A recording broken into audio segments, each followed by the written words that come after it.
नमस्कार साथियों। कभी कभी कुछ खुशियां ऐसी मिलती हैं जो हमें लगता है कि वो सारी खुशियों से ऊपर है। मैंने बहुत सारे इंटरव्यूज किए और लगातार करता आ रहा हूं, लेकिन आज मैं अपने घर में और अपने बच्चे का इंटरव्यू कर रहा हूं। जो चेहरा आप बगल में देख रहे हैं तो शायद आप पहचान गए होंगे। ये है योगेश। ये मेरा भतीजा है और मैं इसका चाचा हूं। योगेश ने अभी अभी पीसीएस की परीक्षा क्रैक की है और योगेश का जो सिलेक्शन हुआ है वो असिस्टेंट कमिश्नर स्टेट टैक्स में हुआ है। कुछ दिनों बाद उसकी ज्वाइनिंग हो जाएगी। आज गदगद भी हूं और आपके साथ अपनी खुशी को शेयर भी कर रहा हूं, क्योंकि ये मेरा शायद अब तक का सबसे नजदीक के रिश्ते का इंटरव्यू है। सुनिएगा, कुछ मैं पूछता हूं, कुछ आप भी पूछना कमेंट के माध्यम से योगेश से, जो आपके सवाल बनते हो। योगेश बर्थवाल जी, आपका अभिनंदन है, स्वागत है। धन्यवाद चाचा जी। मैं आपका और आपके सभी दर्शकों का बहुत बहुत धन्यवाद करता हूं। योगेश, अभी आपने पीसीएस की परीक्षा क्रैक की है। अगर थैंक्स कहेंगे तो किसको कहेंगे? चाचा जी, मैं पहले तो भगवान को थैंक्स कहना चाहूँगा, जिन्होंने मुझे एक तरह से मौका दिया है। मैं ये कहना चाहूँगा कि भगवान के प्लान पे कभी डाउट नहीं करना चाहिए। अगर वो आपको ये लगता है कि वो आपके साथ कुछ बुरा हो रहा है तो भगवान पे यकीन करिए, और वो आपके लिए कुछ ना कुछ उन्होंने ज़रूर अच्छा सोचा है जो आपकी कल्पना से बियॉन्ड है। इसके अलावा मैं अपने पूरे परिवार का धन्यवाद करना चाहूँगा, जिन्होंने इस मुश्किल समय में मेरी पूरी तरह सहायता की, चाहे वो फाइनेंशियली हो, इमोशनली हो, या कोई भी अलग तरीके से हो। वो मेरे साथ हमेशा खड़े रहे। इसके अलावा मेरे दोस्त, मेरे रिश्तेदार, सभी का मैं धन्यवाद देना। ये कौन सा अटेम्प्ट था? चाचा जी, वैसे तो मैंने 2012 से मैं दे रहा हूँ, मतलब 2012 में भी मैंने दिया है, 16 में और 21 में भी दिया है, लेकिन ये मेरा पहला सीरियस अटेम्प्ट था। इससे पहले जो भी मैंने अटेम्प्ट दिए थे वो मैंने जॉब में रहते हुए दिए थे, और एक तरह से मैं अपने कंफर्ट जोन में था कि जहाँ मैं हूँ मैं कंफर्टेबल हूँ और मेरी रोजी रोटी चल रही है। लेकिन अभी ये वाला जो अटेम्प्ट था, इसमें मेरी रोजी रोटी नहीं चल रही थी। मैं पूरी तरह से अपने पेरेंट्स पे डिपेंडेंट हो चुका था, तो एक तरह से मेरे पास कोई और ऑप्शन नहीं था। तो यही मेरा पहला सीरियस अटेम्प्ट था। तुम एक बहुत अच्छी जॉब में थे, यानी इंजीनियरिंग कॉलेज में असिस्टेंट प्रोफेसर के पद पर कार्यरत थे। तुमने वो जॉब छोड़ी और पीसीएस के पीछे पड़ गए। क्या टारगेट था ये? क्या था इसके पीछे कारण? चाचा जी, जॉब मैंने अपनी इच्छा से नहीं छोड़ी है, ऑनेस्टली बता रहा हूँ। मेरे साथ कुछ कंडीशंस हुई हैं जिसके कारण मेरी जॉब छूटी है। तो उसके बाद अब मुझे लगा कि जब 2024 में ये वाला नोटिफिकेशन आया कि डिप्रेस होने की बजाय या पुराने जो मेरे पास था उसके लिए दुख मनाने के बजाय ये एक रास्ता है जिसकी तरफ मैं जा सकता हूँ, तो मैंने इसको सीरियसली कंसिडर किया और फिर इस रास्ते पे मैं गया। तुम्हारी उम्र अभी कितनी है? जी, मैं 37 साल का हूँ। 37 साल में तुमने इतनी अच्छे ढंग से अपनी तैयारियां की और इतनी अच्छी सोच रखते हुए तुमने ये परीक्षा क्रैक की है। पहले से मन में था या अभी मन बनाया था कि हाँ मुझे ये करना है? नहीं, पहले से तो मन में नहीं था चाचा जी।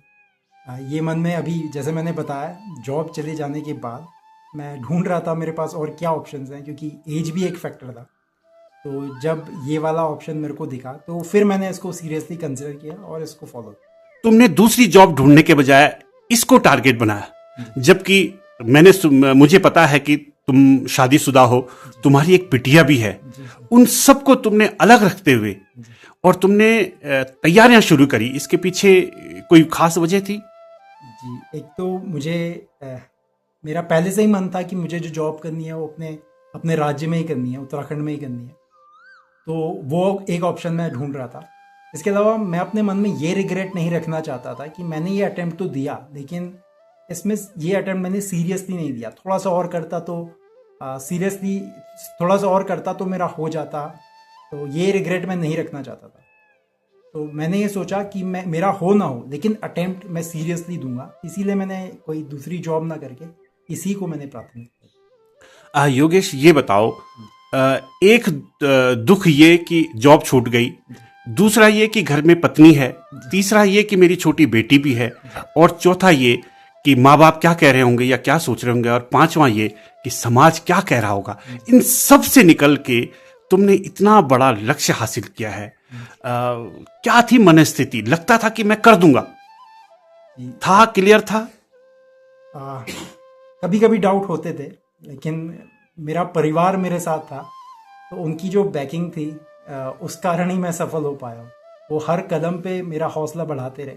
बहुत सारे ऐसे मौके आए जब मुझे लगा कि नहीं, मुझे छोड़ देना चाहिए, कोई छोटी जॉब कर लूँ इसके साथ, लेकिन उन्होंने कहा नहीं, तू इस डायरेक्शन में सोच भी मत, तू जो कर रहा है इसको पूरा निपटा ले, उसके बाद होता है नहीं होता है उसके बाद हम दूसरा ऑप्शन देखेंगे। तो मैं पूरा श्रेय अपने परिवार को देता। कितने घंटे की पढ़ाई करते थे? ऐसा क्वांटिफाई करना तो मुश्किल है, लेकिन हाँ, मैं नीचे हमारा एक रूम है, वहाँ मैं रहता था, और मैं बस खाना खाने के लिए, इवन मैं सोता भी वहीं था, बस डिनर ब्रेकफास्ट लंच के लिए मैं ऊपर आता था। बुरा नहीं लगता था कि अपनी छोटी बिटिया को समय नहीं दे पा रहा हूँ? क्यों नहीं सर जी, मैं केवल बिटिया ही नहीं, बाकी जिम्मेदारियां भी मेरी है पेरेंट्स के प्रति। मेरे भतीजे मेरे साथ है, भांजा मेरे साथ है, मेरी वाइफ है, सबके प्रति मेरी कुछ ना कुछ जिम्मेदारी है। वो जिम्मेदारियों से मैं दूर रहा, उसका मलाल मुझे जरूर रहता था, लेकिन मुझे लगता था कि उस समय मेरे लिए पढ़ाई ज़्यादा इंपॉर्टेंट है, और ये काम मुझे छोड़ने ही पड़ेंगे। उन लोगों के लिए जो तुम्हारी उम्र में अभी जी। और जहां वो काम कर रहे हैं, क्योंकि आजकल काम तो सभी लोग कर रहे हैं, लेकिन हो सकता है वो अपने उस काम से सेटिस्फाइड ना हो, उनके लिए क्या कहोगे?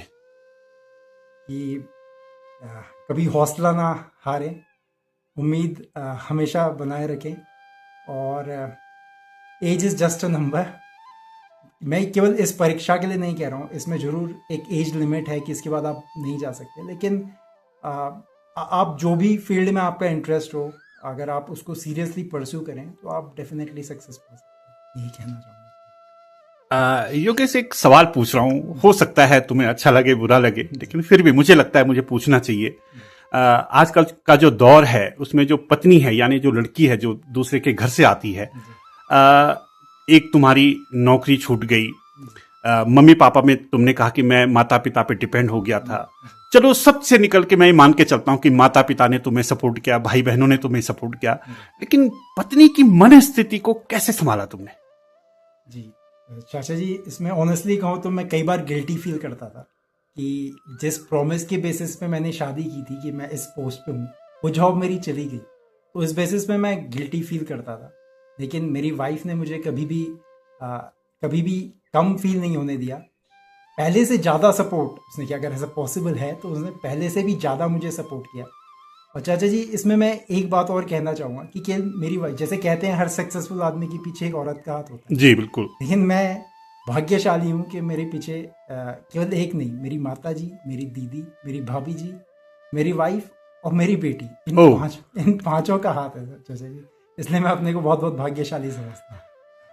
ये आपने बहुत बड़ी बात बोली कि इतनी घर की सारी लक्ष्मियां जब एक साथ मिलेंगी तो स्वाभाविक तौर पर जॉब भी तुम्हें लक्ष्मी वाली ही मिली है। योगेश, ये बताओ, क्योंकि एक बहुत टफ समय होता है जब हमारे हाथ में कोई जॉब नहीं होती है, परिवार सामने खड़ा होता है और साथ ही साथ समाज भी खड़ा होता है, और उसके साथ साथ बहुत ही अच्छे और बुरे रूप में दोस्त भी खड़े होते हैं। क्या किसी ने मानसिक तौर पे हानि पहुंचाई, या कुछ ऐसे लोग जिन्होंने मानसिक तौर पे आपको और मजबूत बनाया इस कार्य को करने के लिए? जी, मानसिक तौर पे हानि तो मुझे नहीं किसी ने पहुंचाई, लेकिन हाँ, मजबूती देने का काम मेरे बहुत से दोस्तों ने किया है। सबका नाम तो नहीं ले पाऊंगा, कुछ का नाम, जैसे प्रदीप है, मेरा एक खास दोस्त है, बचपन से मेरा दोस्त रहा है, हर कदम पे मेरे साथ रहा है, इवन नोट्स भी प्रिंट करके उसी ने मुझे दिए। इसके अलावा अभिषेक है, जिसने भी हर कदम पे मेरा साथ दिया है। इसके अलावा मेरा एक खास दोस्त है गणेश खंडूरी, जिसकी जर्नी मेरे साथ ही चल रही थी, लेकिन किसी कारणवश, बहुत ही अनफॉर्चुनेट है कि वो इस सिलेक्शन प्रोसेस में नहीं पार कर पाया, और अगर उसका सिलेक्शन होता तो ये जर्नी बिल्कुल परफेक्ट एंड पे होती। लेकिन मुझे पूरा यकीन है जो उसकी कैपेबिलिटी है वो नेक्स्ट साइकिल में उसका सिलेक्शन हो जाएगा, मुझे पूरा यकीन है। इसके अलावा चाचा जी, मैं कॉलेज के कुछ, जो मेरा पुराना कॉलेज था उसके कुछ कलीग्स हैं, उन्होंने भी मेरी मदद की है। और जो सबसे बड़ी मदद मेरी रही है, जो मेरा दोस्त और मेरा भाई है सचिन बरद्वाज, उसने थ्रू आउट मुझे इंस्पायर किया है और मेरा सपोर्ट किया है, तो मैं उसका भी नाम ज़रूर लूँगा। चलिए, आपने सभी का थैंक्स किया और साथ साथ में कुछ दोस्तों को आपने कहा कि वो आपकी जर्नी में आगे नहीं बढ़ पाए या रुक गए। हम उम्मीद करते हैं और भगवान बद्री केदार से प्रार्थना करते हैं कि वो दोस्त भी आपके साथ साथ कदम मिलाते हुए, चाहे कोई बात नहीं, 1-2 कदम आदमी आगे पीछे होता रहता है, वो भी आपके साथ सहभागिता निभाएंगे। मेरी और हम सबकी आपको ढेर सारी शुभकामनाएं, बधाइयां। आप अपने जॉब में जितने प्यार से और निश्चल भाव से आपने इन सवालों का जवाब दिया है, उसी निश्चल भाव से और स्वच्छ मन से आप जिस पद पर जा रहे हैं उस कार्य को भी संपन्न करेंगे, उस दायित्व को भी निभाएंगे। यही हमारी आपको ढेर सारी शुभकामनाएं। बहुत बहुत धन्यवाद चाचा जी।